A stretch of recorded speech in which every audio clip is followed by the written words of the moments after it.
C'est curieux. Cet endroit me dit quelque chose, je sais pas trop pourquoi.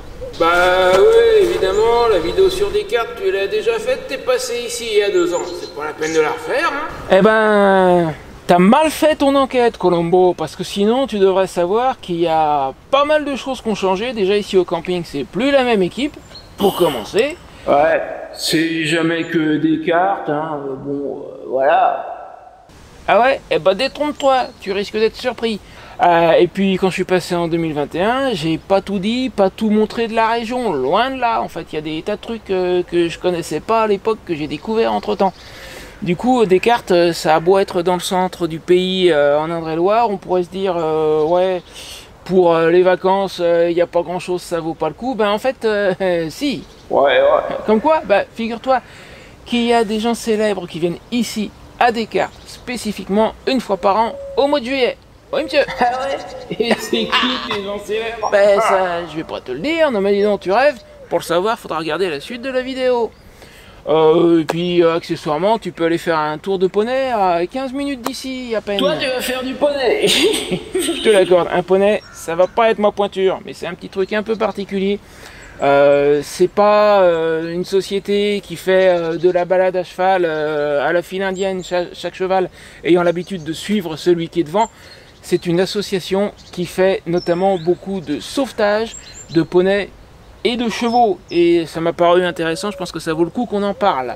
Donc on va aller les voir. Mais il n'y a pas que ça. Hey, tu peux même faire un tour en montgolfière ici. Ça, c'est pas mal. D'accord. Oui, monsieur. Quand la météo le permet, pas tous les jours, ça évidemment, ils sont tributaires de la météo, c'est certain.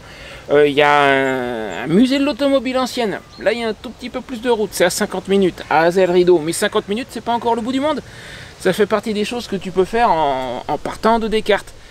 Et plus encore, tiens, hey, Descartes, ça s'appelle pas Descartes pour rien. Descartes, René Descartes, ça te dit quelque chose? Bah, la maison de René Descartes se trouve ici.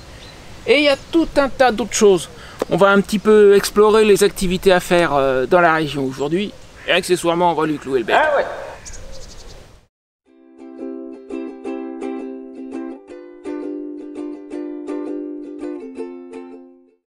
Allons bon, il est censé tourner une vidéo et il joue au golf en fait. Attends un peu, toi je crois que je... Alors comme ça on a fait un trou en main. Si la balle se trouve trop près du bord ou trop près d'un obstacle, on la ramène sur la ligne de délimitation de la piste. Tout joueur déstabilisant un autre joueur est automatiquement pénalisé de 2 points. Mais c'est quoi ces règles?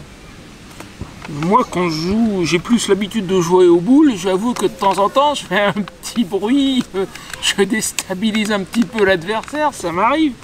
Alors là, au mini-golf, selon les règles originales, tu prends 2 points dans la poire. Les règles originales, on va les oublier, hein. Moi je joue à ma façon.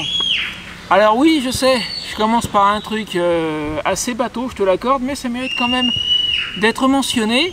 Et tu l'entendras peut-être, il y a plein d'enfants dans les parages, parce qu'il y a juste à côté du camping, un mini-golf, une zone de jeu pour les enfants, et un terrain de boules, ça c'est généralement pour les un peu plus grands, mais j'ai vu des enfants qui jouent aux boules, ça arrive. Hein. Il y a un terrain de foot, un terrain de basket, je crois, enfin il y a tout plein de petites choses juste à côté du camping. Et quand je dis à côté, tu passes la barrière, tu y es. Hein. Et il y a une buvette, un snack.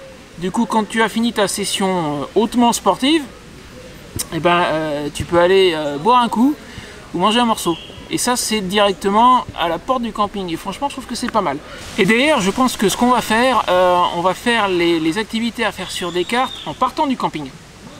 Donc là, on est... Oula! Là, on est au plus proche, à la porte du camping. Maintenant, on va commencer à s'éloigner un petit peu. Voir ce qu'il y a directement sur Descartes. Et puis, on va aller faire un tour de cheval avec la petite chevauchée.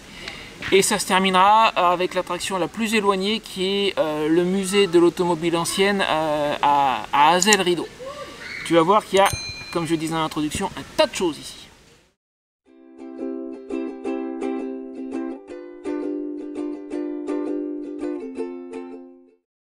Je me trouve actuellement toujours à Descartes même sur la voie verte, c'est-à-dire une ancienne ligne de chemin de fer qui a été démantelée en 2017 et convertie en voie piétonne. Et franchement, je trouve qu'ici, ils ont fait quelque chose de drôlement bien. Je m'explique. Si tu suis ma chaîne depuis un certain temps, tu dois te souvenir de la vidéo sur la ligne Toulouse-Boulogne-sur-Gesse où j'ai tenté de retracer l'histoire de cette ligne. Et puis, j'ai cherché des choses à filmer dans le présent pour te la montrer.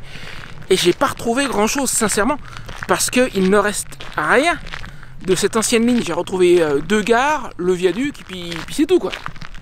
Ici, à Descartes, donc on a une voie piétonne qui est... il est évident qu'il s'agit d'une ligne de chemin de fer. C'est tout droit. C'est juste la largeur, je pense, a priori, d'une voie unique. C'est, tu peux pas te tromper, la ligne, elle est là. Mais en plus de ça, ils ont conservé plein de témoins du passé. Tu as des signaux qui existent toujours, qu'ils ont gardés. Tu as des petits ponts typiques d'une voie de chemin de fer. La gare a été reconvertie, elle abrite à présent l'office de tourisme, contrairement à la ligne à Boulogne-sur-Gesse justement où les gares sont devenues des lieux d'habitation privée. Là, on peut encore la voir, on peut même rentrer dedans, c'est l'office de tourisme, c'est pas compliqué. Et puis, il y a même quelques endroits où on retrouve du ballast et ce que je soupçonne très fortement d'être un vieux bout de traverse en bois. Donc vraiment, ici, à Descartes, et pas que à Descartes, hein, c'est une ligne, enfin c'est une voie piétonne qui s'étend sur 42 km et qui dessert 9 villages. Ils ont vraiment gardé la trace du passé. Et ça, je trouve que ça a été bien fait, quoi. Voilà, je pense que ça mérite qu'on la mentionne. Donc cette voie verte, tu peux la prendre à pied, à vélo, à cheval aussi, j'imagine. Mais il n'y a pas de voiture. Il y a quelques croisements, c'est tout. Tu croises la route, mais en dehors de ça, tu peux faire les 42 km sans mettre un pied quasiment sur la route. Voilà, allez, on continue.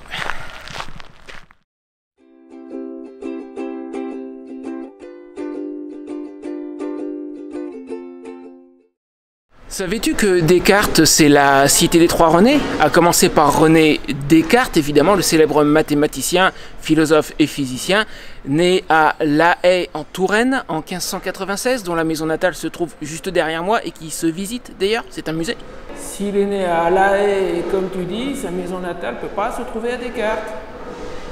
Gros malin, comment est-ce que tu crois que la ville a fini par s'appeler Descartes, à ton avis? Tu crois qu'elle s'est toujours appelée Descartes, même avant la naissance de René Descartes, hein? Ensuite, nous avons ce personnage, René de Buxeuil, né justement à Buxeuil. Qu'est-ce qu'il fiche là, à Descartes? Qu'est-ce qu'il fait à Descartes? Buxeuil, c'est à 2,5 km d'ici, et ses parents tenaient un bistrot ici à Descartes. Donc on peut dire qu'il est d'ici, en fait. Donc René de Buxeuil, de son vrai nom Jean-Baptiste Chevrier. De Buxeuil, en fait, c'est un nom de scène.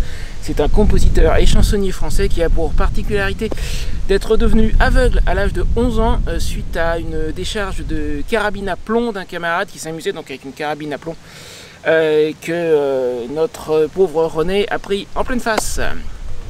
Et pour finir, nous avons René Boilève, de son vrai nom René Tardiveau, écrivain français du 19e siècle, né ici à Descartes, et nous nous trouvons d'ailleurs dans le jardin public qui porte son nom. Le compte est bon, ça fait 3.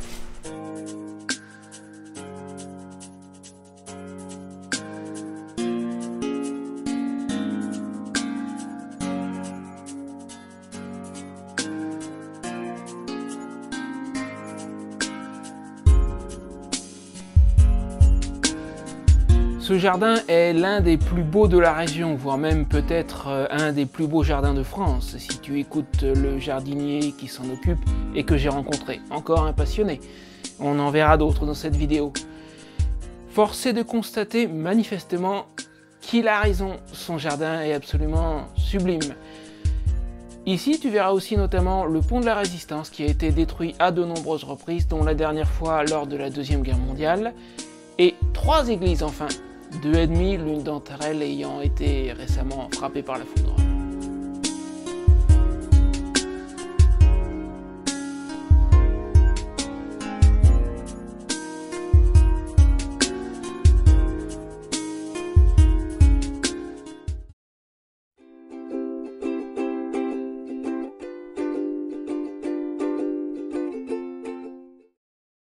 Tu les connais, eux?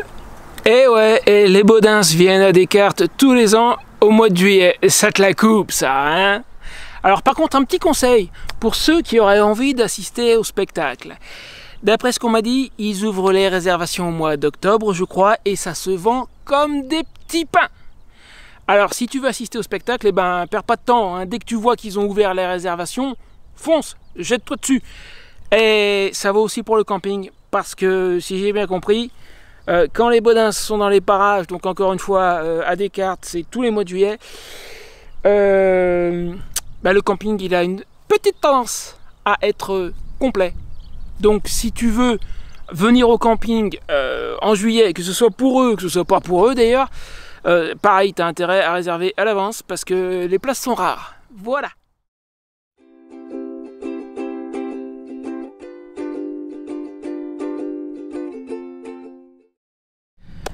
Alors nous sommes à présent à une vingtaine de minutes à peu près de Descartes, si je dis pas de bêtises, à Draché, c'est bien ça? C'est ça. Avec Maude qui s'occupe de l'association La Petite Chevauchée. Et alors en fait moi dans l'introduction j'ai parlé de balade à poney parce que c'est ce qu'on m'avait dit, mais il y a plus que des poneys ici. Il y a aussi des chevaux. Voilà, il y a des chevaux. D'ailleurs nos deux collègues là, comment s'appellent-ils tant qu'on y est? Alors on a Gypsy et puis Elixir. Donc, dont un cheval propriétaire, le noir, ouais. Parce qu'on fait également de la pension du coup. Ouais, c'est ce que j'ai appris tout à l'heure. Voilà. Et Elixir, notre pur sang de 22 ans, qui a démarré la structure il y a 7 ans. Ça fait 10 ans qu'on l'a. C'est notre premier cheval. Ah oui, c'est là. Alors en plus, on a celui du tout début. C'est ça, exactement. Donc ça fait 7 ans que vous faites ça. Vous faites donc pension, mais c'est pas le principal. Je crois qu'il y en a 4, tu m'as dit, sur... Oui, 4 sur 23 là. Sur 23. Vous faites des balades évidemment, des initiations, et puis tu m'as expliqué alors un truc qui me plaît bien moi tout à l'heure. Tu m'as dit qu'il y a beaucoup de ces chevaux qui en fait sont des sauvetages. Exactement, c'était le but principal de la structure quand on a créé l'association en fait.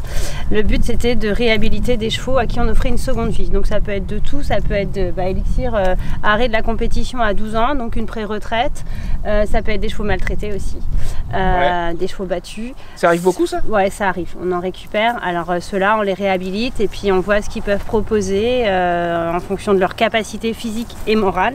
On va faire certaines choses avec, mais on ne va pas pouvoir tout faire.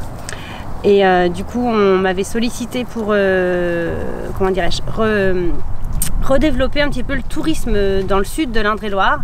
Et à l'époque, j'avais que Elixir et puis sa compagne Taha, qui va arriver tout à l'heure, et ma grosse Mérins, qui est ma première jument. Donc j'ai été rouvrir quelques chemins dans le sud de l'Indre-et-Loire pour pouvoir offrir à des cavaliers la passion un petit peu de la randonnée, du voyage à cheval. Voilà. Ah, parce que ici dans le coin il n'y avait rien dans le... Il n'y avait pas grand chose pour les chevaux en tout cas, et c'est vrai que là on a rouvert, alors on va de la balade de 1 heure pour les enfants à la randonnée de 3 jours, on va jusqu'au Grand Pré, oui. On va jusqu'au Grand Pressigny, on va jusqu'à Sainte-Maure, on va jusqu'à Noyant. On a vraiment rouvert ces chemins-là aussi pour permettre aux petites villes des alentours de pouvoir offrir, on a tellement de belles choses dans le sud de la Touraine qu'il faut les faire visiter, oui. Et pourquoi pas à cheval.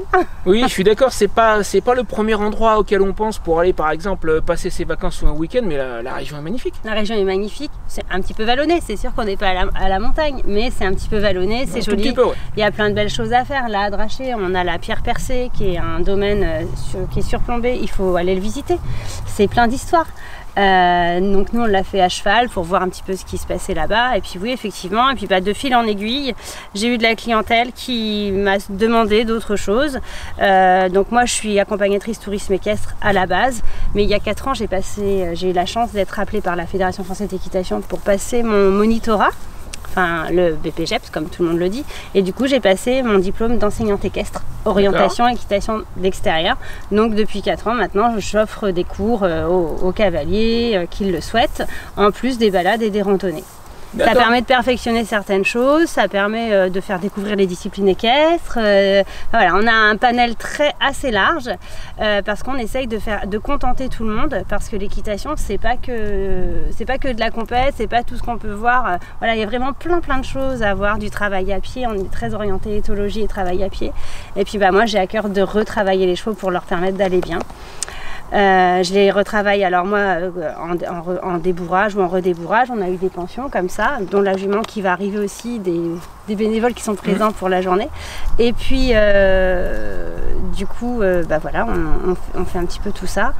Et c'est vrai que je me fais également accompagner aussi par tout ce qui est spécialiste équin. Donc les vétérinaires, on n'a pas le choix. Les maréchals ferrants, qui est vraiment mon partenaire principal, Benjamin Carré, avec qui je travaille, qui réhabilite tous mes chevaux parce que souvent il y a des ferrures adaptées, des ferrures orthopédiques. Et ça, c'est son métier. Ah oui, ça existe ça. Oui, ça existe, des chaussures orthopédiques pour les chevaux. Pour les chevaux, d'accord. Voilà. Et puis avec ostéo, kinésiologue, enfin voilà, en communication animale aussi, parce que des fois il faut enlever des nœuds. Et moi, à part le travail, je suis pas spécialisée. Je reste dans mon cœur de métier. Et puis après tout ça, c'est vrai que nos chevaux sur la structure, on n'est pas orienté avec mort, sans mort, ferré, pas ferré. En fait, on va être vraiment dans le respect du cheval, de ce qu'il a besoin. Et je trouve qu'aujourd'hui, c'est ce qu'on n'entend pas assez et c'est le message que je veux vraiment transmettre au travers de mes cavaliers, au travers de quiconque viendra dans mes déplacements, à Descartes, n'importe où. J'explique aux gens que le cheval, en fait, on l'a beaucoup dompté et il faut essayer de le laisser quand même au maximum dans son élément naturel, vivre dehors. Manger du foin, manger de l'herbe, du foin et surtout avoir une vie sociale, quoi. Respecter ses fondamentaux, quoi. Tu me fais penser à une chose, tu vois, j'étais sur le point de te dire il y a une minute, mais j'ai pas voulu t'interrompre, j'étais sur le point de te dire, moi qui n'ai pas monté depuis 20 ans, si un jour je veux m'y remettre, c'est toi qu'il faut que je vienne voir déjà. Puis je viens d'avoir un réflexe, quand j'avais 15-16 ans, j'ai fait un peu d'équitation comme beaucoup d'ados, quoi. Mais le truc c'est que je me souviens très bien qu'à chaque fois j'étais sur un cheval qui avait l'habitude de suivre le cheval qui était devant. Ça n'a pas grand intérêt, mais ça sont des chevaux qui ont l'habitude de tout le temps être en file indienne et puis ils font rien d'autre en fait. C'est ça. Moi j'ai un message de mes petites cavalières, j'en ai, ça fait 7 ans qu'elles montent ici, donc j'ai des jeunes ados qui commencent à s'échapper vers la vie active et elles ont démarré chez moi, elles avaient 10-11 ans et elles me disent, maintenant quand elles vont monter ailleurs, elles me disent de toute manière Maud, si on sait monter tes chevaux, on saura monter partout ailleurs. Parce qu'ils ne sont pas robotisés et parce que c'est mon orientation à moi. Après il y a zéro critique, je me dis il en faut pour tous les goûts et moi j'essaie de travailler aussi avec les confrères du coin quand il y a besoin. Tu vois, par exemple, je suis pas du tout orientée saut d'obstacle, un petit peu de dressage mais pas trop, et quand il y a vraiment besoin j'appelle des confrères, on va faire des stages chez eux et puis comme ça mes cavaliers sont ils sont contents de pouvoir assouvir leurs besoins aussi. Nous vraiment c'est l'extérieur, on a 3 hectares ici. On a 2 hectares de forêt où on a tout un parcours de trek, donc avec des dispositifs qui mettent en place que les cavaliers s'entraînent. C'est des mises en situation en fait qu'on peut retrouver dans la nature et du coup on travaille dessus. Sympa. On a un petit cross là à côté avec des petits obstacles à sauter. Enfin voilà, nos chevaux sont quand même plutôt comment dirais-je, ils arrivent à faire un petit peu tout ce qu'on leur demande parce que justement on leur demande pas avec les capacités qu'ils peuvent nous donner, quoi. On va pas au-delà. Les chevaux, il y a des chevaux qui peuvent pas sauter et ça faut le respecter. Oui, si c'est pas leur je travaille avec un centre équestre qui des fois récupère des chevaux quand ils ont besoin. Et ils me disent celui-là nous on peut pas le garder parce qu'il peut pas sauter et eux ils ont besoin de faire un coup dressage, un coup obstacle parce qu'ils ont des compétitions à travailler et du coup moi quand je les récupère pour les balades c'est super top. Voilà, les chevaux arthrosés, de toute manière, il faut qu'ils marchent. On a tout à la maison, du fourbu, de l'arthrosé, de l'emphysémateux, tout ce qu'il ne faut pas avoir chez soi. Et nous, on l'a à la maison parce que je me dis, ils peuvent donner des choses aux cavaliers et apprendre aux cavaliers que chaque cheval, en fait, il n'y a pas un type qui rentre dans une petite case, c'est comme nous les êtres humains. Ils sont tous différents. Ah oui, c'est logique. Et puis, il faut faire en fonction de chaque cheval, comment il donne ses pieds, comment il va faire ceci ou cela, et voilà, et s'adapter au cheval. Et ça, c'est mon cœur de métier. J'ai l'impression qu'ils doivent se sentir bien ici manifestement d'après ce que tu racontes. Bon écoute, je te remercie beaucoup pour toutes ces informations. Je pensais pas en avoir autant en fait, c'est beaucoup plus large que ce à quoi je m'attendais. Tu vois, pour ceux qui pensaient qu'aux alentours de Descartes il n'y avait pas grand chose, peut-être falloir y repenser autrement. Sur ce, moi, je vais continuer ma découverte de la région. Merci beaucoup, Maud. Merci Sébastien d'être venu chez nous. Et puis, peut-être à bientôt quand je repasserai sur Descartes. Si jamais l'envie me prend de m'y remettre, je sais qui m'adresser. À cheval la prochaine fois. Avec plaisir. Avec plaisir. À bientôt. À bientôt, Sébastien.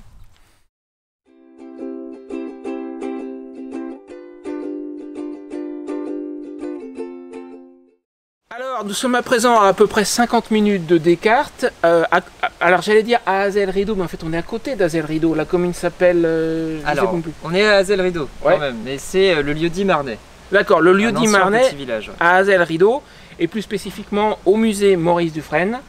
Alors moi, quand je suis arrivé ici, j'avais l'impression que c'était un musée consacré à l'automobile ancienne, mais en fait pas du tout. Ce qui m'a frappé, la première chose, c'est il y a de tout. Il y a du véhicule militaire, il y a du véhicule agricole, il y a de la machinerie, il y a des motos, pour ceux que ça intéresse sur ma chaîne, on ne sait jamais, il y en a 2-3. Il y a des avions, il y a vraiment énormément de choses en fait ici. Il y a près de 3000 objets dans le musée. 3000, oui, c'est immense. Donc alors la moitié, voilà, ce sont des armes, mais c'est vrai qu'on a un très grand panel de véhicules en tout genre, comme vous l'avez dit. Il y a des engins de travaux publics, agricoles, militaires, automobiles, motos, avions aussi, bateaux. Donc près de 150 véhicules à moteur, et on peut en rajouter, hein, je compte pas les véhicules hippomobiles, etc. Donc énormément de choses. Expliquez-moi comment on en est arrivé là, parce que vous n'êtes pas retrouvé avec 3000 pièces du jour au lendemain. Il a toute une histoire, ce musée. D'abord, il s'appelle pas Maurice Dufresne pour rien, j'imagine. Est-ce que vous pouvez me raconter comment ça a démarré et comment on en est arrivé à 3000 pièces et un musée absolument immense? Alors le musée en lui-même a une longue histoire de par ce que c'était avant, hein, les bâtiments qui étaient déjà préexistants, et aussi oui par la collection importante ici. Il y a une histoire qui a près d'un demi-siècle au final, puisque c'est monsieur Maurice Dufresne, donc, qui était un ferrailleur en Touraine, qui a commencé à acquérir énormément de pièces à partir des années 60, hein.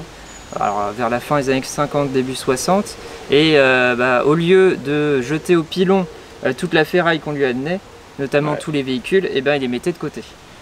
D'accord. Et donc en près de 30-40 ans, il a pu comme ça accumuler près de 600 véhicules, dont une partie sont dans le musée. D'accord. On va dire qu'il a bien fait, parce que ça aurait été dommage quand même, il y a des choses magnifiques ici. Ah oui, on a plusieurs pièces exceptionnelles, comme le camping-car qu'on a vu tout à l'heure de la Haye, qui date de 1909. Qui est franchement impressionnant, oui, effectivement. Tout à fait, on a une voiture électrique aussi très rare. Il en reste moins d'une dizaine dans le monde, c'est une Peugeot VLV, voiture légère de ville de 1941. Et la borne qui va avec. Et la borne de recharge, l'armoire électrique qui recharge la voiture en une dizaine d'heures, hein, quand même. Oui, enfin aujourd'hui pour faire une charge complète sur une voiture électrique... Oui, alors maintenant on l'utilise plus, alors elle roule toujours mais on l'utilise plus pour la recharger évidemment. On a des chargeurs modernes, mais oui, on l'utilise occasionnellement tous les mois pour les visites commentées. Et on a aussi un Blériot, un avion. Oui, l'avion, je l'ai aperçu, un Blériot 11. Voilà, c'est un des premiers avions, hein. C'est l'avion qui traverse la Manche en 1909. Oui, tout à fait. Et qui va servir même pendant la Première Guerre mondiale. Donc là c'est un original, il y a beaucoup de copies, là on a un original. Je vous avais pas demandé, c'est pas une reproduction, c'est un original. C'est pas une reproduction, c'est un original qui a été restauré. Alors là, chapeau. Parce qu'il ne doit pas en rester beaucoup. Et il y a beaucoup de reproductions justement de cet avion parce qu'il est mythique. Évidemment, c'est les tout débuts de l'aviation. Voilà. Et dans les pièces, on a aussi une routière à vapeur. C'est un énorme tracteur à vapeur qui là aussi date du tout début du XXe siècle, les années 1900. Et qui a été restauré intégralement par monsieur Maurice Dufresne. Ça lui a coûté à l'époque près d'1 million de francs pour restaurer intégralement. Et évidemment, quand il adorait une pièce, il ne comptait pas. Et le peu de fortune qu'il accumulait, en fait, grâce à son entreprise qui tournait bien, il le mettait dans la restauration. Il a tout réinvesti dans les pièces qu'il achetait, qui sont devenues le musée d'aujourd'hui. Voilà. D'ailleurs, ce musée, c'est une ancienne usine, vous m'avez dit. Oui, une papeterie. Est-ce qu'il a été, plus par curiosité, est-ce qu'il a été créé après l'époque Maurice Dufresne, ou est-ce que Maurice Dufresne l'a connu et a volontairement fait le musée ici? Alors il a volontairement fait le musée ici puisqu'il y avait un espace assez conséquent pour pouvoir accueillir une collection aussi énorme. En fait la papeterie faisait 7 à 8 000 m², il a même un petit peu agrandi l'ancienne papeterie, donc évidemment il l'a restaurée, hein, parce qu'elle était complètement abandonnée dans les années 80, et il l'a aussi un petit peu agrandi pour pouvoir y mettre toute sa collection, enfin une grosse partie en tout cas. Il a bien fait parce que honnêtement c'est plein à craquer, hein. Si vous deviez en mettre un autre, je crois qu'il y aurait un problème. Ça serait compliqué. Alors une dernière question, j'imagine que la vaste majorité des pièces ici ne sortent jamais. Parmi celles qui ne sortent pas, si vous pouviez en sortir une pour vous faire plaisir, ça serait laquelle? Ah, personnellement ça serait peut-être la routière à vapeur. Eh ben on peut aller la voir ensemble rapidement. On peut aller la voir. Eh ben allons-y, c'est parti. Donc si vous pouviez sortir un véhicule, franchement ça serait celui-là. Oui, il est assez impressionnant. On reconnaît bien quand même la chaudière, donc en fait c'est une locomotive à vapeur sur route, ça. C'est ça, Voilà. on a fait une routière avant l'appellation tracteur. Et il faut savoir, pour ceux qui ne seraient pas au courant, qu'avant que le moteur à explosion ne se démocratise, il y a eu des tas de motorisations, dont la vapeur sur route, ça a existé. Vous me disiez d'ailleurs tout à l'heure qu'il y avait un moteur à naphtaline aussi. Oui, aussi. Il y a des diesels qui se démarraient avec une boule chaude, alors ça c'est très dangereux, je l'ai déjà vu, mais il faut chauffer une boule à eau rouge. Voilà, le cylindre est assez énorme, donc ça pulse. Et donc ça, c'est un moteur à vapeur. Alors plutôt engin agricole, je pense celui-ci a priori. Oui, engin agricole. Donc on a quasiment une locomotive sur roue, tout simplement. D'où le terme de routière. Donc avec son énorme chaudière ici. À l'intérieur on a des tubes qui sont chauffés par un foyer qui est à l'arrière. Comme une locomotive. Voilà, et qui chauffe l'eau qui est à l'intérieur et qui fait fonctionner le moteur qui est au-dessus. D'accord. Je pense qu'on voit en vert là, avec une bière, c'est le piston. Donc c'est un monopiston à vapeur. Voilà. D'accord. Donc c'est un engin à pas de course, assez lentement, mais l'avantage de la vapeur c'est que c'est très coûteux. Ouais. On a une puissance immédiate assez impressionnante. Ça peut tirer d'énormes charrues. Aux États-Unis, on voit facilement des tracteurs gaz comme celui-là, à vapeur, qui sont 3 fois plus gros. Ah, tout est Voilà, gros. tout est plus gros aux États-Unis. Même si là elle est impressionnante, il faut imaginer qu'il y a des plus gros encore. Oui. Elle fait 13 tonnes quand même. Oui, mais c'est ce que je me disais en regardant, il doit y avoir un truc phénoménal là-dessus, effectivement, ça ne m'étonne pas. Et celle-ci donc a été retrouvée complètement par hasard par M. Maurice Dufresne dans les années 60. En fait, il avait l'habitude de partir en Corse pour les vacances. Et en revenant de Corse dans le sud de la France, il s'est arrêté sur la route. La route est longue. En regardant sur le bas-côté de la route, il a vu une routière, notamment la cheminée de la routière, complètement immergée dans un lac maritime. Et du coup, il a voulu sortir cette machine à vapeur de l'étang, parce qu'il a vu qu'il y avait un potentiel là. C'est assez rare. Elle devait être rouillée en bas. Voilà, exactement. Il a essayé de l'obtenir auprès du propriétaire, le propriétaire ne voulait pas. Et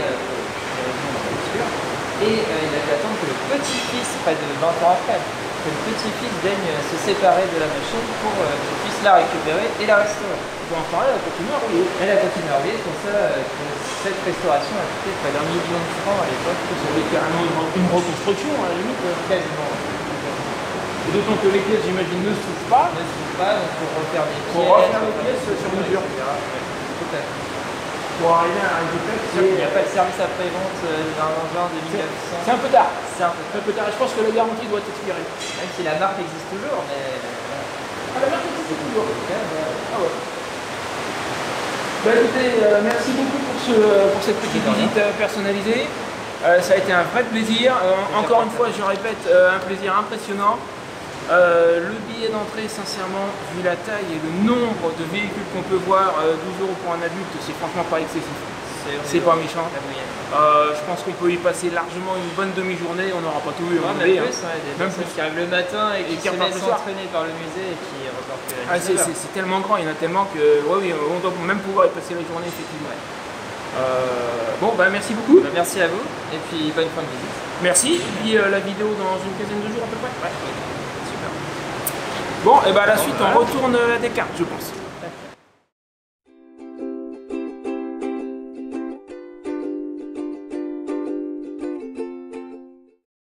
Salut patron! Bonjour! Alors lui, c'est le patron! Bonjour, le chef! Oui, c'est pas comme si ça faisait 10 fois qu'on se voyait.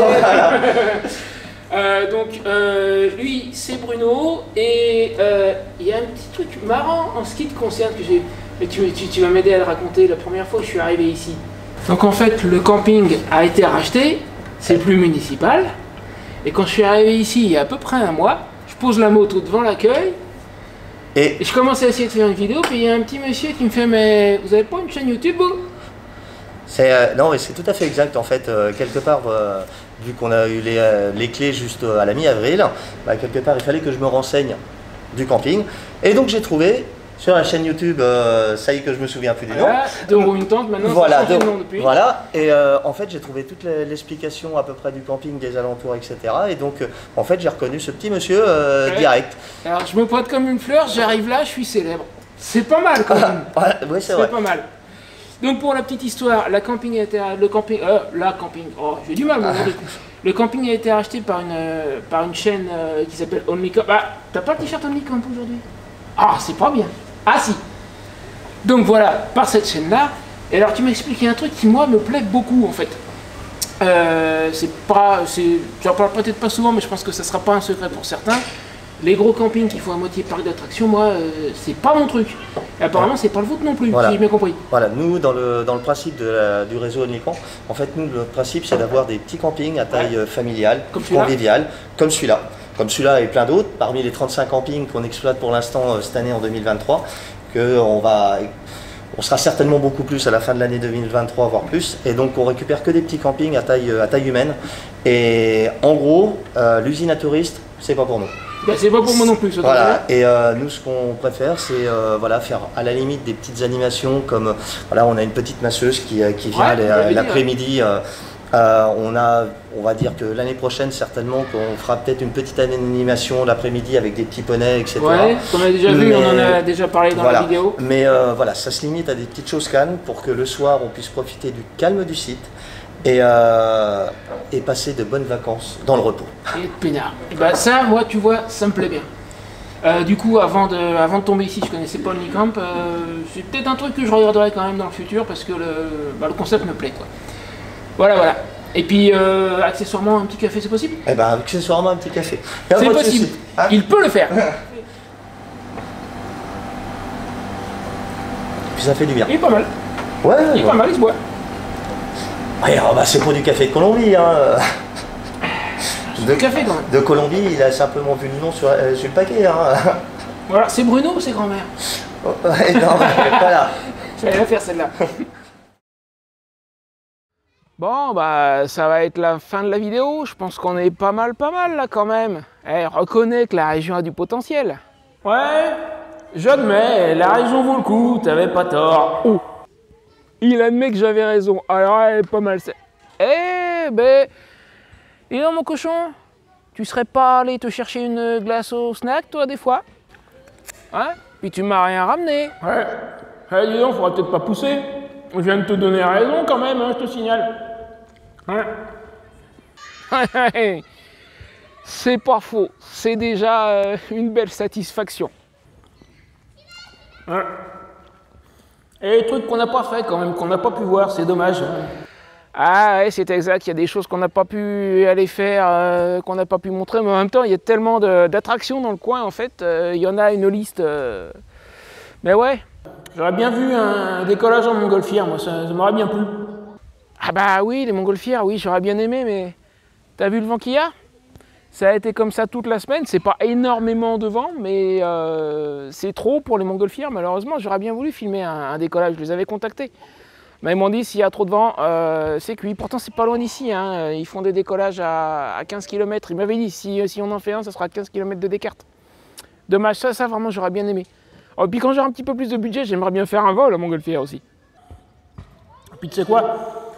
Le truc que j'aurais aimé, je crois, par-dessus tout, c'est la forteresse, là, où ils font des visites animées en costume et tout.